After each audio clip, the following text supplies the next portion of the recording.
C'est vendredi soir, du côté de Lausanne, il y avait un duel des Lions et les Lausannois qui ont rugi finalement dans ce choc qui était carrément un choc au sommet vu la qualité hockeyistique. Sur l'ensemble des patinoires, il y a eu des émotions. Marc Leuenberger, Fabien Guignard sont avec nous. Marc, tu vas nous parler de Bienne.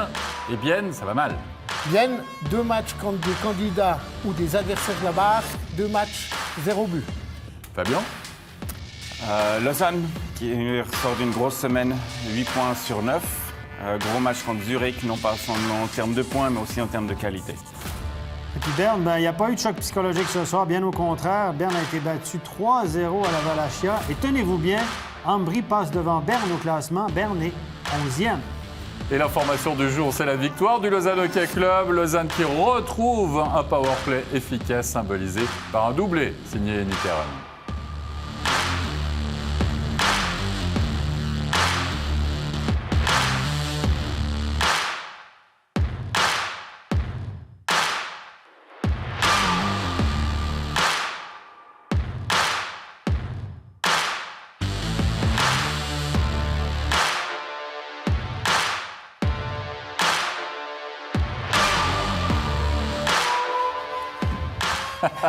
On est là, bien sûr, chaud bouillon pour parler des 5 matchs de ce soir en National League. Et on va commencer, Stéphane, et tu le sais, avec le choc entre Langnau et Bienne. Pourquoi un choc? Parce qu'il est toujours très Difficile d'aller gagner à l'Île-Fils. Et ça s'est encore vérifié une fois ce soir. Oui. Attention, les yeux. On vous rappelle que l'équipe qui joue à l'extérieur a le maillot clair. C'est-à-dire que c'est Bienne qui est en jaune et Langnau qui est en rouge. Voilà, ça c'est pour vous. C'est utile de nous suivre. Ça, à chaque fois, ça fait mal aux yeux. Oui. Ça clignote un peu. Et lors du premier tiers, ça n'a pas clignoté du tout. Pas de pénalité, pas de but. Un beau 0-0, vous l'avez compris. En deuxième période, par contre, ça va s'allumer. Pascal Berger assiste de Lardy et du passeur en chef, dira-t-on, futur fribourgeois, Di Domenico pour cette ouverture du score. Mais une équipe biennoise, finalement, Marc Leuenberger, ultra passive, un Bienne à l'extérieur, un Bienne de petite cuvée. Bien. Absolument, il n'y a rien eu, mais dans tous les domaines. Les engagements, premier tir, c'était 8-1 pour Langnau et c'était 14 tirs à 4. Donc il n'y a rien, ça a continué comme ça pendant tout le match. Passif, sans agressivité, sans explosivité, on regarde. Et là, Langnau va bénéficier d'un penalty avec cette faute sur Pessonen. Pas une grosse faute, hein? C'est pas une grosse faute. Merci Stéphane, je te regardais. Et Pessonen va faire un truc qu'il ne fait jamais. Raté. Il va rater un penalty. Fabien Guignard, qu'est-ce qui se passe? Elle est partie sur le back-end. Hein. Ouais. On a plutôt l'habitude de le voir un peu plus en vitesse et puis partir soit sur son forehand, soit shooter le proc. Ouais. On n'a pas l'habitude de le voir partir sur son backhand. Et là, Bienne est encore dans la partie, hein, 1-0 après 40 minutes de jeu, rien n'est dit. Et pourtant, en troisième période, eh bien, on va devoir tout d'abord un but annulé. On va voir pour Langnau, avec une réussite de Di Domenico, avec Pessonen qui est là, la présence de Pessonen, on va aller voir la vidéo. Oui, Pessonen est dans le demi-cercle. Vous allez voir, Pessonen va foncer dans le demi-cercle du gardien. La puck était là, il va déranger Hilaire, il va faire basculer Hilaire. Si vous regardez le corps de Hilaire, va tourner vers la droite en cause de la présence de... Regardez bien, Pessonen arrive, regardez la jambière droite de Hilaire. Ça le fait tourner gauche-droite. Il n'est pas capable de se repréparer pour le tir qui vient. Moi, je pense que c'est une bonne décision. C'est pas une grosse obstruction, mais à mon avis, elle est conséquente. Pessonen fonce dans le demi-cercle, fait rien pour sortir. Et le gardien n'a pas la même chance de pouvoir arrêter le rebond. À mon avis, c'est une bonne décision. OK. Avocat de la défense, très bien. Merci beaucoup. Messieurs de l'accusation, on est tous d'accord ou pas? Je suis absolument d'accord parce qu'une fois que le gardien est sur les genoux, si on arrive puis on le touche juste à la jambe, il pivote. Hein, il n'a plus les lames pour se retenir. Donc, une fois qu'il est pivoté, s'il doit se remettre en position, il ne peut plus se repositionner. Automatiquement, il a plus ou moins le côté tourné contre le porteur du puck. Fabien, en Pessonen, il a quand même un joueur biennois sur le porte-bagages, là, à ce moment-là. Oui, mais il arrive avant, donc il arrive en vitesse, puis il a le temps de freiner, donc il ne freine pas sa vitesse. Et puis, comme disait Marc et Stéphane très justement, et dès le moment où tu lui touches, il est à genoux, il est sur un pivot sur de la glace, il agit comme un pivot sur de la glace, donc forcément, il y a rien pour mettre les freins. Messieurs, donc, c'est l'ensemble, d'accord, à l'unanimité, on annule le but. Pessonen, on va le retrouver, 57e minute de jeu. Ça sera le dernier but de la soirée. Et il sera donc Emmentalois, vous l'avez bien compris. Regardez cette contre-attaque à 3, 4 contre 3. Un back-checking un petit peu inexistant. Du coup. Mais c'est moi où j'ai l'impression que c'était le ralenti, ça. Alors, il faut dire qu'il y a certains joueurs jaunes, c'était au ralenti. Wow. Parce C'est qu'ils bien ça, sont le 3, back-checking, il y en a pas. un, il y a, je ne dirais pas le numéro, mais ceux qui ont des yeux les verront. Il ne revient pas, il regarde le 3 contre 2. Ils font rien, je ne sais pas, c'est passif. C'est 4 contre 2, les c'est- Simons se glisser. c'est incroyable. Si on regarde bien le shoot aussi, c'est un shoot manqué qui est aussi oui. au ralenti. Exact. Non, mais c'est vrai. Hilaire est au ralenti avec sa mitaine. On a vrai. passé le ralenti peut-être à part ça. Ah, peut-être, non, mais c'est mon avion à l'air. C'est vrai que ça avait l'air d'être tellement... Ça avait l'air d'être lent. Et c'est un match qui s'est déroulé rondement ce soir. Un match qui a terminé le premier. Ça a été Même hyper pas 2 rapide. heures, hein?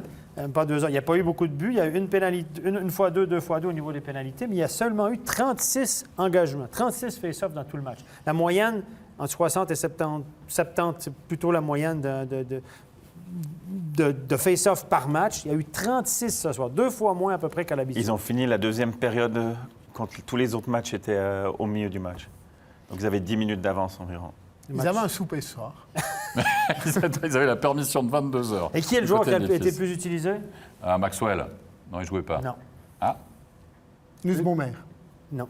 Larry Leger, messieurs. Larry Leger est le joueur le plus Ça utilisé. fait un moment plus de d'ailleurs qu'il 23 est, minutes. qu'il est beaucoup utilisé. Beaucoup de glace. Beaucoup de Un glace. gars on disait de lui que c'était un joueur de Swiss League quand on l'a signé. Il y a beaucoup de glace à Langnau. Langnau va pas trop mal. victoire de Langnau 2-0, blanchissage de Pounenos. Par contre, du côté de Bienne, on peine véritablement à marquer. On a une réaction à l'issue de cette défaite. Écoutons la réaction de Kevin Fay.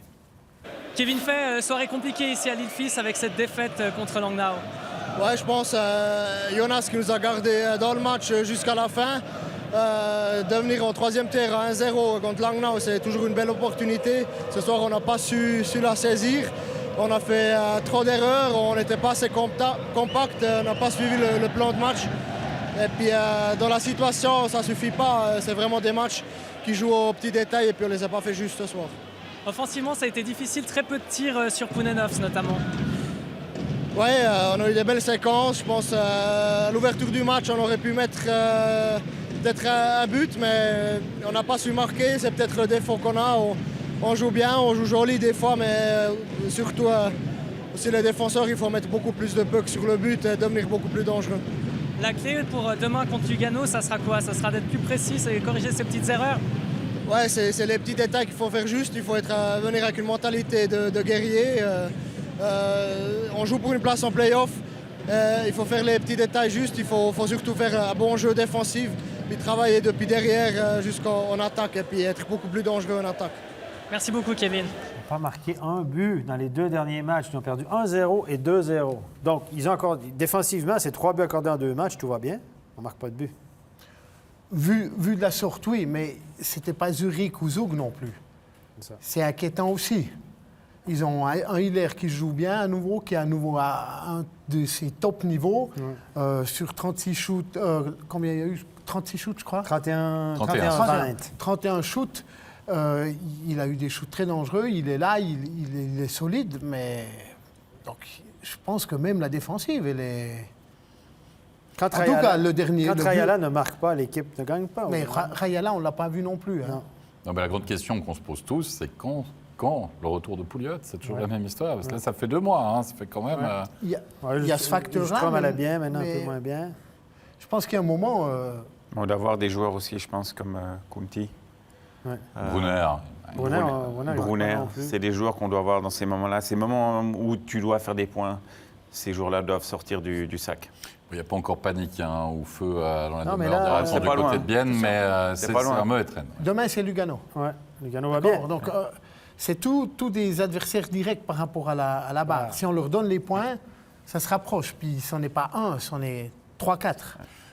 On parle de Lugano, messieurs. Ben justement, on va en parler de cette équipe tessinoise qui affrontait ce soir Davos dans un match qui a été absolument passionnant. Peut-être la rencontre un peu tout feu, tout flamme, justement, de la soirée du côté de la Corner Arena.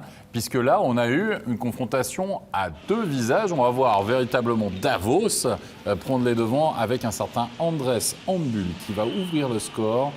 Ça fait 9 matchs de suite avec 1 point pour André-Sambul, 13e point pour lui en 9 matchs. On plaisante en disant Papy fait de la résistance, mais là, c'est super Papy en bulle, hein, quand même. Trouver des ailes, en bulle. Retrouver des ailes, une équipe qui va bien cette année. Les gars jouent avec confiance, on essaie des trucs et ça lui convient très bien parce que c'est un joueur qui est un peu fantasque comme ça. Il essaie toutes sortes de trucs et ça fonctionne pour lui. Valker, la présence de Valker. Regardez cet envoi de Leffel, la déviation de Valker qui va connaître tout un match devant la cage et surtout performer parce que ce but-là, à ce moment-là, il est quand même très, très important. Surtout, messieurs, que Davos va mettre la surmultipliée, on va dire, en fin de période.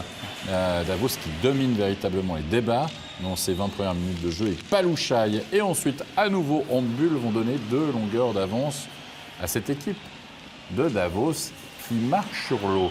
Tiens, je reprends une expression connue. Franchement, Marc Lemberger, c'est juste. C'est du bon Davos. C'est du bon Davos, là. On voit hein, la qualité de Davos, la vitesse d'exécution, tout de suite. La transition, ils sont 3-1, pas trop de chichi, on y va, on met un peu chanceux là, mais il est au fond. Il est au fond parce qu'on drive le net, comme on dit. Et puis du côté de Lugano, on a un Tsurkirchen dans la cage.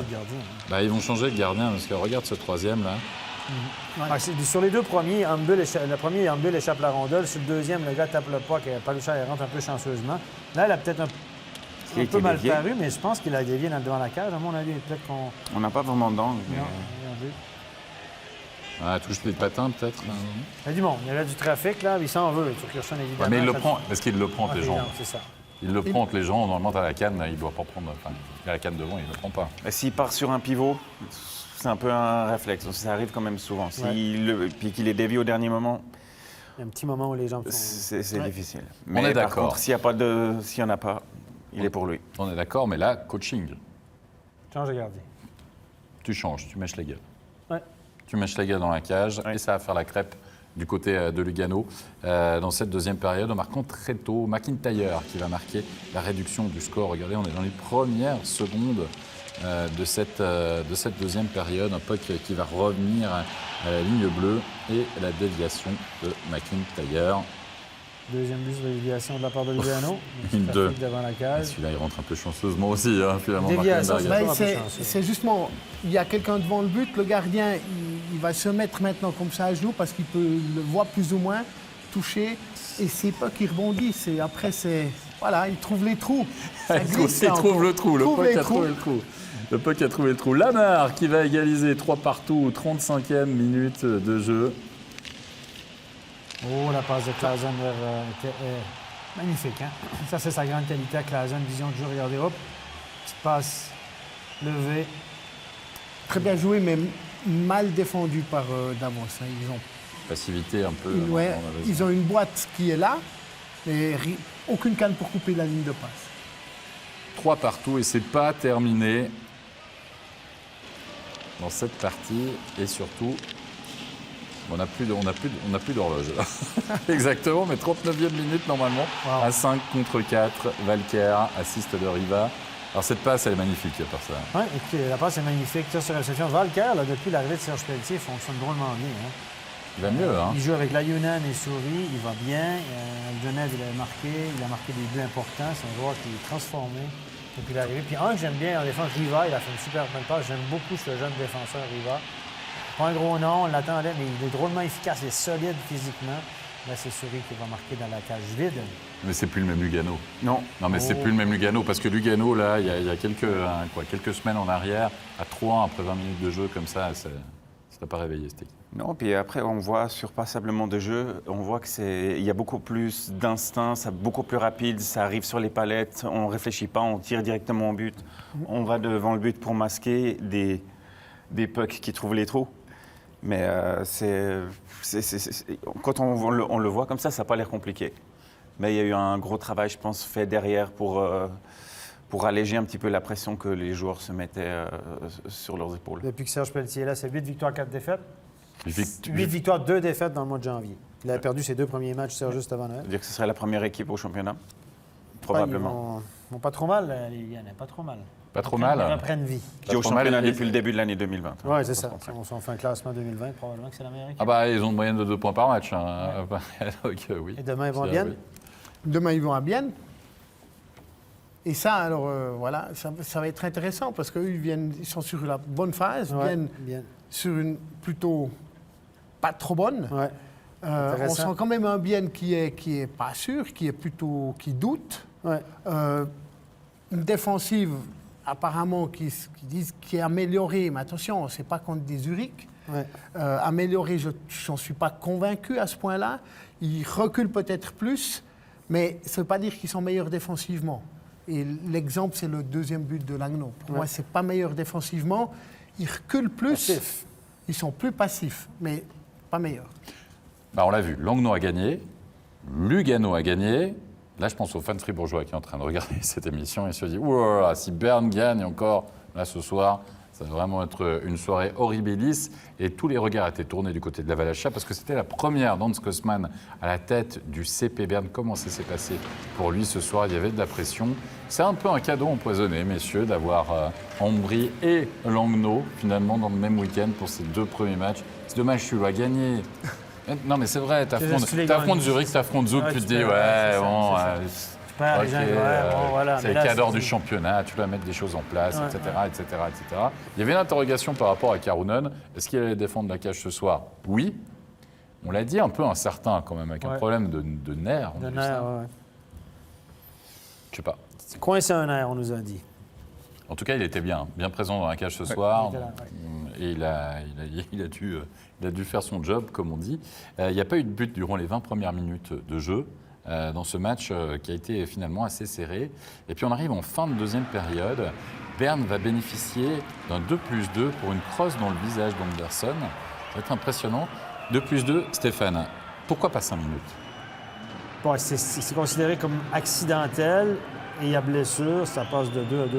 Moi, je pense que c'est accidentel, il veut lever la canne. C'est pas le gars qui se lâche à hauteur de la tête, etc. C'est vraiment, il veut soulever la canne et puis il pique finalement la pointe de la canne dans la joue. Là. Alors, 2-3 bons points de suture qui vont rester marqués à tout jamais. 2+2, grosse possibilité pour Berne, mais Berne va se faire punir à son tour. On va jouer à 4 contre 4. Et finalement, Dalpian qui va ouvrir le score. Regardez ça. Il reste un peu plus d'une minute 30 à jouer. Tac, Sverger, Dalpian, super comme à la parade. Très joli but, Fabien Guignard. Ça a été vite. Je ne sais pas si on voit, mais je pense que c'est celui qui s'est fait Ouais, ouvrir ça. tout à l'heure, ouais. Le défenseur. Hein. qui fait pas un très bon jeu parce il offre la première passe. Donc lui, idéalement, il faudrait qu'il reste sur son homme pour justement éviter cette deuxième passe qui ouvre complètement le but Et là, ça fait mal quand Passeur, même, ouais. au CP Au premier Berne. pas. Ça fait mal à ce moment-là. Évidemment, vous êtes mené à 1-0 après 40 minutes de jeu. Troisième période, 47e. Ça va être le deuxième pour Ambry Piotta, avec un Bianchi qui temporise puis qui profite finalement de l'écran de Goy devant Karunen pour marquer. C'est pas compliqué hein, quand on voit ça. Pas qu'à la cage. Il met le puck à la cage. Il vise même pas. Il a aussi trouvé le but, le trou, le puck. Ouais. Si tu veux faire des points, va devant le but. C'est là que ça se passe. Mais on allait C'est là voir la que ça se vidéo pour savoir si Goy avait touché le puck éventuellement avec sa canne pour Avec essayer sa une canne, crosse ou haute. s'il avait dévié du corps intentionnellement, mais non. Je suis d'accord avec ça, c'est totalement accidentel. À 5 contre 4, Ambry va asseoir finalement son succès avec ce score de 3-0. Regardez ce puck qui revient sur qui, Matt D'Agostini? Wow, Stéphane, tout un shoot. Ben, le shoot de plein mi-camp, regarde, le puck est un petit peu... Il doit faire un contrôle parce que le puck est un petit peu derrière. Il ne peut pas le shooter sur réception, mais... Lui, la lucarne, il la trouve facile. Hein? Il la trouve facile, 3-0. Que peut-on en conclure, messieurs? Première ratée, pas que choc psychologique du côté vernois.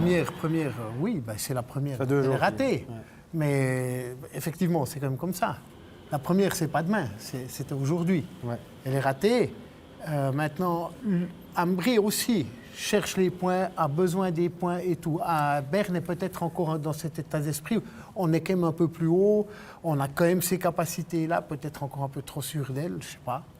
Mais pour Berne, Berne, tous les c'est- casques là, du côté de Berne, ça doit commencer à travailler un peu quand même. Là. Je pense que ça a travaillé déjà un petit peu avant, mais pour répondre à la question d'Alex au début, est-ce que c'est pas un cadeau empoisonné? Moi, je pense que quand tu es dans cette situation-là, à quelques matchs de la fin du championnat, et puis qu'il y a un changement d'entraîneur, je pense que de toute façon, tu dois essayer de gagner tous tes matchs. Donc, tu joues contre le premier, le dernier. Je pense que quand tu as le palmarès de Berne, tu dois de toute façon à pouvoir aller de l'avant. Puis il n'y a pas de meilleur match ou de moins bon match. Bah, il faudra voir ce qui s'est passé du côté de Lugano. On parlait de Serge Pelletier. Les 2 premiers matchs, il les a perdus. Oui. Il faut se rappeler. Il y a eu la pause de Noël. Il a vraiment pu travailler. Là, ça va être le cas aussi pour Hans Kossmann pendant justement cette pause-là. On l'a vu, de ce qu'on a aperçu en regardant les images du match, on l'a vu très calme. Derrière le banc, hein, malgré le score, on l'a vu, on le sait bouillonnant. Hein, Attendons une semaine alors. Ouais. Bon, il y a- Regardons ce que ça va donner. il y a mais- justement cette pause qui tombe bien. Ouais. Donc ça fait un peu le même effet qu'avec... Avec Serge. Serge. 2 matchs, la pause. Mais bon, il ne faut pas rêver. Là, on parle toujours du fameux choc psychologique. Alors, ça pourrait éventuellement libérer quelques gars qui se sentent, je ne sais pas moi, persécutés ou je ne sais pas. Rimé par Yalonen. Peut-être. Mais après, pour pouvoir mettre quelque chose en place, il ne faut pas rêver. Il faut plus que 2 entraînements en 48 heures. La question était soulevée par la presse alémanique. Pourquoi on n'a pas mis Sven Leyenberger à la tête de Lars. cette équipe? Lars. Sven, on sait, hein, c'est si le tu directeur veux, sportif. De Lars Leyenberger qui a gagné, qui a été champion suisse avec cette équipe-là qui allait nulle part. Il l'a pris au dernier moment. Il y a 5 ans. Je sais 3-4 ans, 2016, je crois que je joue 2015. Voilà, donc pourquoi on a été chercher Hans Kossmann pour l'ami Lars assistant? C'était un débat. C'est un débat de fond. Pourquoi on va chercher un gars comme ça? Parce qu'il l'a fait à Zurich. On pense qu'il va reproduire ça à Berne? Moi, je pense qu'ils n'ont pas forcément très développé. Hein. Ils ont juste posé les termes, dans le sens que on a pris Kossmann dans l'espoir peut-être que de refaire Le coup de Zurich. le coup de Zurich.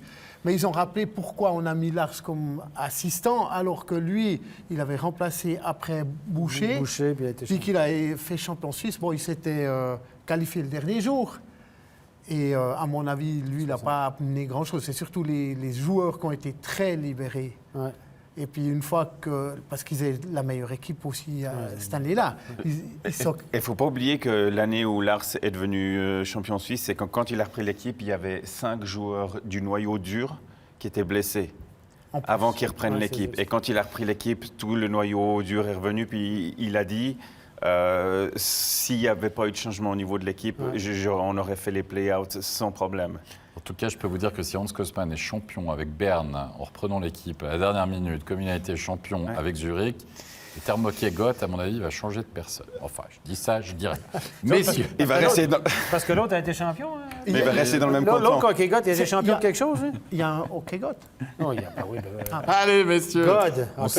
on ne souligne pas la Dieu blague. du hockey. Lausanne ce soir affrontait les ZDC Lions, ce duel évidemment des Lions, vous l'avez compris, du côté de la Vaudoise Arena. On attendait beaucoup de ce match, on attendait de voir un Lausanne conquérant, ça a été le cas, même si l'ouverture du score étant en supériorité numérique ou en infériorité numérique, ça dépend de quel côté vous êtes. Très bien joué. Pius Pius Suter, Suter. regardez, du côté de Lausanne, on change les joueurs. Frick, ça s'arrête derrière la cage, puis ces joueurs vont changer. Il dit j'ai le temps. Pius Suter et Garrett Rose sont très malins. On met la pression sur Frick, qui est complètement seul. Tout le monde est en train de changer, pas arriver. Et Pius Suter, il va dans le super tir, la pleine lucarne. Un vrai bon marqueur. Il est le meilleur marqueur d'ailleurs du championnat cette année. Heureusement, Lausanne se rassure, 20e minute de jeu, Holm qui peut marquer son premier but de la saison. On allait voir la vidéo, mais on va accorder cette réussite. Et on se dit quand même que Lausanne montre un tout autre visage, messieurs, que ce qu'on a pu voir à Genève. Il y avait une leçon d'efficacité à Genève. Et ce soir, il y a de l'agressivité, il y a du hockey champagne. Bref, on se régale du côté de la Vaudoise Arena. Très beau jeu. Et finalement, pas beaucoup d'erreurs. Beau jeu, vitesse. Pas encore tout à fait jusqu'au boutiste, à mon avis, pour aller... Jusqu'au boutiste. Jusqu'au boutiste. Pour aller jusque Faut devant le le mettre boutiste, faut le mettre dans le dictionnaire. pour qu'on voit qu'ils aillent jusqu'au bout de l'action. Ils veulent très bien jouer, très beau, mais la finition manque. Ouais. Il y a ce travail qui doit se faire encore autour du but, pour ma foi. Ouais. Même s'il faut encore le mettre avec la tête, on le met avec la tête. Ce qu'il faut se rappeler quand même ce soir, Lausanne va battre Zurich, mais en retrouvant son powerplay. parce qu'ils vont marquer 2 fois sur powerplay. Ils avaient pu marquer depuis voilà, les calendes grecs. Et 50 minutes, nous a dit Jean-Philippe, notre commentateur. Et Yannick Heron va marquer 22e minute de jeu. Je ne sais pas si on a corrigé, on le donnait à Frick, mais je ne sais pas comment on peut le donner à Frick. C'est sans discussion. Hein, et puis, c'est clairement Heron. C'est Frick a tiré de la ligne bleue. Frick a tiré de la ligne bleue, rebond c'est Heron, Moy. enfin, on le voit bien. C'est Heron sur une passe de Moy et Frick. Et c'est bien, on voit, c'est des... Lausanne qui n'avait pas marqué depuis très très longtemps en powerplay, mais à un moment donné, les schémas c'est bien, mais il faut quand même shooter le puck et puis après aller le pousser dedans, comme disait Marc, même si tu dois mettre la tête. 39e minute de jeu, c'est Souter qui va égaliser 22e but, un doublé. Il y a eu beaucoup de doublés ce soir. On a vu en bleu, on a vu Alker, on en a vu et on va encore en voir. Mais franchement, cette équipe lausannoise, là, en ayant signé 2 performances quand même poussif, hein, on avait dit, c'était poussif face à Rapperswil mardi, c'était un hold-up quasiment à la veille face à Genève. Et ce soir, la crêpe. C'est la crêpe au niveau de l'intention, puis quand même une équipe qui ne doute pas. Non, parce que là, 39e, tu es à 2-2, tu peux commencer quand même à... Cette équipe-là, ce soir, c'était une équipe transformée. Je ne sais pas si c'est les maillots ou quoi. Ils ont été... Non, mais les maillots... Oui, 100 jours du début des championnats du monde. Toi, tu adores ces maillots. Tu nous as dit, moi, je te trouve très joli. Donc, il y a le logo sur les cuissettes et tout. Très joli. Mais ce soir, on a eu droit à un excellent match de hockey. L'exécution était au rendez-vous. On a 2 bonnes équipes, bonnes techniquement, qui patinaient. On a vu des schémas de part et d'autre. On a vu du hockey de haut niveau. C'est un des meilleurs matchs que j'ai vus cette année. Lausanne a été excellent. Autant ils ont été... Grossman a marqué. Et Grossman a marqué son premier but. Mais oui, dans la cage vide. C'était pas Berchi. Il y avait de l'ambiance à la patinoire. Honnêtement, c'est ça qu'on attend du LHC. Ils ont été excellents ce soir. Absolument. En communion avec leur public ce soir, une réaction. Tiens, c'est pas Berchi qui a marqué dans la cage vide, pour la petite anecdote, mais on va le retrouver à l'interview. Christophe Berchi, après ce succès lausannois. Christophe Berchi, victoire ici contre Zurich. Vraiment une victoire qui fait plaisir et qui doit faire du bien à votre équipe. Ouais, énormément. Je pense qu'on a très bien joué ce soir. On a fait ce qu'on a voulu et puis je pense qu'on méritait bien ces 3 points. Vous avez aussi réussi à marquer en powerplay, ce qui n'était pas une chose facile. Non, pas du tout. On galérait un petit peu, mais ce soir, on a trouvé un chemin et puis il rentrait et puis j'espère que ça va continuer comme ça. Comment vous expliquez la différence entre le match d'hier à Genève, ce que vous avez proposé, ce que vous proposez ce soir contre une équipe zurichoise qui est aussi forte que Genève, voire plus forte? On savait si on jouait comme hier, on va pas aller très loin. Mais ouais, je pense qu'on a fait les petits gestes bien aujourd'hui. On a sorti le puck de notre zone, on était bien dans la zone défense et puis comme ça, d'attaquer, c'est beaucoup plus facile. Merci Christophe, et puis bonne pause. On a vu un prétendant au titre ce soir, tout simplement. Écoutez, de la Vaudoise Arena, on a vu le potentiel, on les a vus jouer. Bah oui. Excellent match de hockey. C'est comme ça qu'on veut voir le LHC parce qu'on sait qu'ils ont le potentiel. Puis on a vu que. Mais on dit toujours qu'il faut avoir deux bonnes. Ça prend 2 bonnes équipes pour faire un bon match. Hein? Mais là, on avait 2 bonnes équipes qui voulaient jouer rapidement. Et je trouvais que l'exécution était vraiment, vraiment bonne. En tout cas, moi, c'est le match studio que j'analysais. Là, puis j'ai vu plein de trucs très intéressants, des passes qui arrivaient. Il y a des matchs où il n'y a pas 2 passes de suite, mais ce soir, là, c'était vraiment fluide. Il y a des beaux jeux. Moi, je dis chapeau. Et on en redemande des matchs comme ça. On en redemande, vous l'avez compris. La dernière rencontre, messieurs, à passer sous la loupe, c'est la rencontre entre Zug et Rapperswil. En effet, c'est déséquilibré sur le papier. Ça tournait à l'avantage de Zug. Hein. Finalement, on s'y attendait un petit peu. Ça a été le cas du côté de la Bossart Arena. Il n'y a pas eu beaucoup de buts dans les 20 premières minutes de jeu. Il y en a eu un, à part du côté, bien sûr, de Lugano, vous l'avez vu, à 5 contre 4. Lindbergh, le powerplay à Zugois, qui fonctionne. Mais n'empêche, les buteurs du côté de Zug ce soir, Lindbergh 2 fois, pour être doublé, Klingberg, et Marchini et Hoffman. Hoffman, il ne va pas marquer non plus tous les soirs. Il fonctionne beaucoup par séquence, Hoffman. Donc, il a quand même 19 buts, 20 buts. Ouais, Marchini... il a marqué 3 buts en 12 matchs, là, sur les derniers. Oui, il était à 3 en 13, mais il en a marqué 2. Donc, sur l'ensemble de la saison, il va arriver à 20-25. Au début de l'année, il était parti vraiment très, très fort. Évidemment, ça c'est... Mais il est surveillé aussi à 6 tirs au but ce soir, Hoffman, quand même. Donc, c'est un gars qui se crée pas mal d'occasions. Ça ne peut pas rentrer chaque fois. Et Marchini a une saison un petit peu en dessous, quand même. Hein. Pas 10 buts cette année. Hein. Marchini, c'est pas le Marchini. Mais là, il y a beaucoup de bons joueurs. Il y a beaucoup de gars qui... Tu sais, quand tu as beaucoup de bons joueurs, il n'y a personne qui joue une 45 sur le powerplay. Quand tu joues dans une équipe où tu as 2-3 joueurs dominants, ben, ils font une 40, une 45 sur le powerplay. Ils ont Les face-offs en zone d'attaque là, contre la 4e ligne, le coach les envoie. Ils ont toutes les situations favorables pour aller marquer des buts. Mais quand vous avez une équipe qui est meilleure sur le papier, qui a plusieurs bons joueurs, qui a 2 ou 3 bonnes lignes, forcément, Marchini a un rôle moins important. T'as 4 étrangers qui marquent des buts, t'es allé chercher un Hoffman, mais Marchini, il joue 15-16 minutes par match, Marchini. Alors c'est super rassurant en fait pour Zug finalement, messieurs. Quoi. Tu peux avoir tes 2 meilleurs buteurs sur le papier, tu m'arrêtes si je me trompe. C'est le meilleur sniper quand même. Marchini, Hoffman, t'es quand même allé chercher, pas pour qu'il se fasse porteur d'eau, pour qu'il marque des goals. Exactement. Marchini, il n'est pas dans les meilleurs snipers de cette équipe-là cette année, hein, mais c'est quand même des gars qui, voilà, on doit splitter le temps. Hein. Ça, c'est de la gestion aussi d'équipe. Le coach doit splitter un petit peu, justement, on le voit Marchini. Là. Le coach doit contenter un petit peu tout le monde.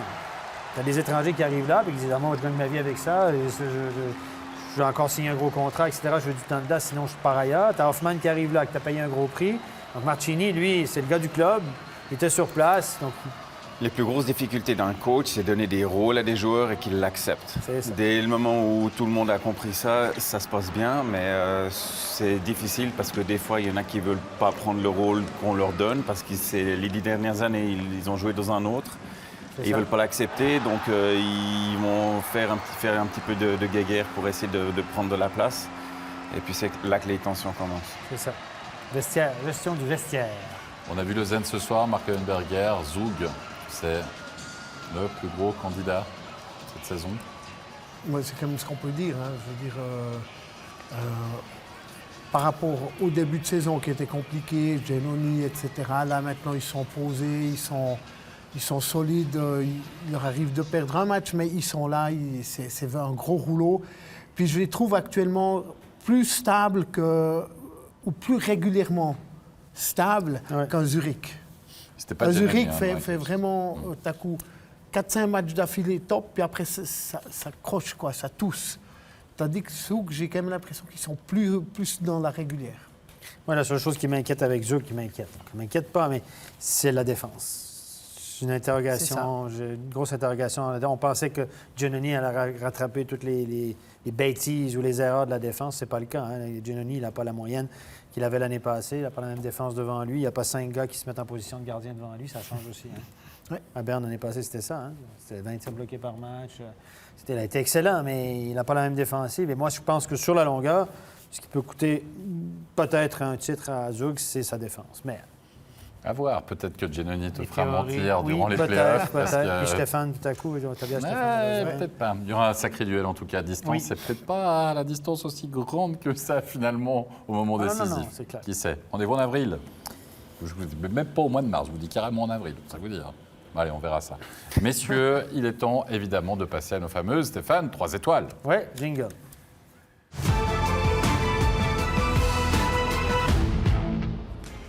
Troisième étoile de la soirée, premier blanchissage de cette saison, un certain Benjamin Kans, messieurs, du côté à Landry, qui a dégoûté Hans Kosman pour sa première, Fabio Guignard. Et qu'est-ce qu'elle est importante. Hein. 35 arrêts pour lui. Ambry, course pour les playoffs, qui reçoit bien le changement d'entraîneur. Ça fait un petit moment qu'il n'avait pas repris le but. Bah, il l'a repris après 20 minutes de jeu hier. Ouais. Mais je comprends qu'il a encaissé en plus. J'ai un petit doute, mais en tout cas, Kans, c'est quand même, il a connu l'année passée une excellente saison, permis à son équipe, non seulement grâce à Kubalik, mais grâce à lui, on a fait les playoffs. Cette année, il a été blessé, Manzato a pris le flambeau, et là, on a vraiment 2 gardiens qui font le job à Ambry, et ça, c'est drôlement important. Julian Valker, du côté de Lugano, un doublé ce soir, en effet, pour lui. Alors, c'est le logo des Tigers, vous le voyez, mais c'est bien pour Lugano qui joue Julian Valker, qui renaît finalement Mark Leuenberger depuis que Serge Penty est arrivé, comme beaucoup de joueurs. Oui, il renaît, c'est un qui n'est pas celui qui est habitué à marquer les buts. Au début de sa carrière, plus. Après, il a commencé à avoir des rôles plutôt de goon, un peu de joueur physique, et puis qui allait prendre les buts, plombier.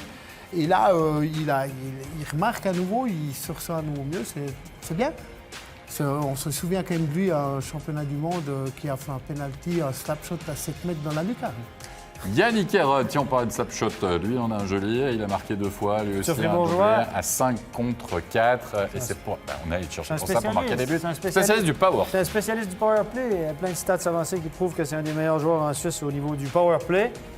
Ben, il a fait le job, mais c'est un fin technicien. Il a une dégaine aussi, son tir, il est redoutable. Patinage Hors norme. hors norme. Oui, patinage Hors norme. technique, etc. Ce qui manque des fois, c'est peut-être de l'abnégation, de l'envie. Oui. Mais sur le power play, quand il y a du temps et de l'espace, il peut vous faire mal à Yannick Hérat. Et il a fait mal à Zurich ce soir. Vous voyez, je l'ai bien. Messieurs, il est temps de récapituler les résultats de cette soirée. Tout d'abord, en National League, il y avait 5 matchs au programme. Le succès d'Ambri Piotta 3-0, on vient de le voir. La victoire de Lausanne 4-2 face à Zurich. Lugano qui se défait de Davos 5-3. 2-0 face à Langnau, face à Bienne pour Langnau. Et puis 4-1 pour Zouk face à Rapperswil. Oui, Stéphane, 5 victoires à la maison. on est vendredi. Ça sera tout l'inverse demain. Ouais. 79 points pour Zug, 74 pour les ZS Alliance malgré la défaite. Davos 71, 70 pour Genève. Tu l'as dit, Lausanne avec 2 matchs de moins, 65 points. Ça, c'est quand même une semaine parfaite pour Lausanne. Avec Bienne, 62 malgré la défaite de ce soir. Lugano, 61 points qui se donne quand même une petite marge avec un match de moins par rapport au 9e. Ambry, 43 points, mais il y a Fribourg avec 39 matchs. C'est toujours très compliqué, hein, messieurs, ce classement à prendre avec les pincettes. Il faut plutôt regarder un petit peu la zone des de matchs points. de moins. Hein.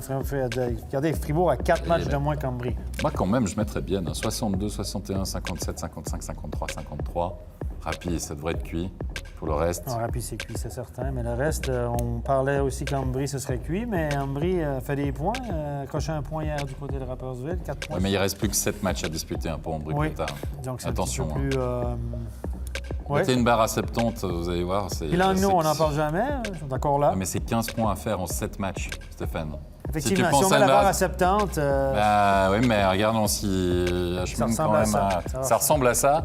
Et ça veut dire que c'est du 2 points par match pour Ambry Piotta. Hein, maintenant. Pas simple quand même. Compliqué en effet. Mais si on jouait aussi en Swiss League. Je vous ai surpris en régie. Hein. Ouais. Vous avez vu hein, ça 3-2, victoire après de tir au but de Viège face à Rapperswil. Puis à Joie, 3-2, tranquillement. Petite promenade de santé face à Turgovie au je Plaisant. vois qu'il y a une échéance importante dimanche. Oui, je peux vous dire Dans la Coupe de Suisse. ils l'ont gagné, hein, celui-là. Ils l'ont gagné, mais c'est dimanche, évidemment. Ça, Imaginez le nombre de cartes, ça va être de la folie Oui, furieuse. oui, oui. 89 points, 3 petits points de moins que Cloton.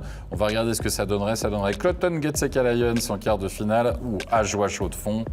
Aïe. Pour l'instant, aïe aïe aïe. Avec l'arc jaune. Aïe aïe aïe. Ça. Norgenthal, ouais, bon, vous voyez qu'il y a Holton qui peut encore rejoindre franchement Ajoie. Ouais. Mais Puis, ça les serait Tricks à la du reste, rejoindre Chaud de Fond. Langenthal ou Chaud de Fond. Ouais. Oh, Ouais. oh, Bon, on serait Oh. assuré d'avoir un roman en demi-finale comme ça, mais... tu dis ça toi. Bah ouais. Toi, tu as une perspective, Ben une non. perspicacité magnifique. Perspicace. C'est une façon de voir les choses, mais c'est un peu bête que les romans s'éliminent entre eux. Ça fait Mais des derbys. on est sûr d'en Stéphane. avoir. Ça fait des derbys, derbys. moi, les derbys. J'aime ça, les derbys. Nous aussi, on aime ça, les derbys à MySports. Absolument. On va vous remercier, messieurs, pour avoir participé à cette Merci à émission. vous. Merci Marc, merci, Merci. Fabien. Puis t'aimes les derbys, ça tombe bien parce que demain, petit derby bernois. Berne CP Langnau, Berne. pour la Langnau. barre. Aïe, aïe, aïe. Qui aurait imaginé ça en début de saison, qu'un Berne Langnau, à ce stage de la saison, on jouerait pour une place en play-off, messieurs? Wow! Rendez-vous demain dès 19h25, évidemment, pour ce match importantissime. Stéphane l'a dit avant la pause de l'équipe nationale. Merci à toute l'équipe technique. Très bonne fin de soirée à tous. Et à demain. Bye bye. 19h25.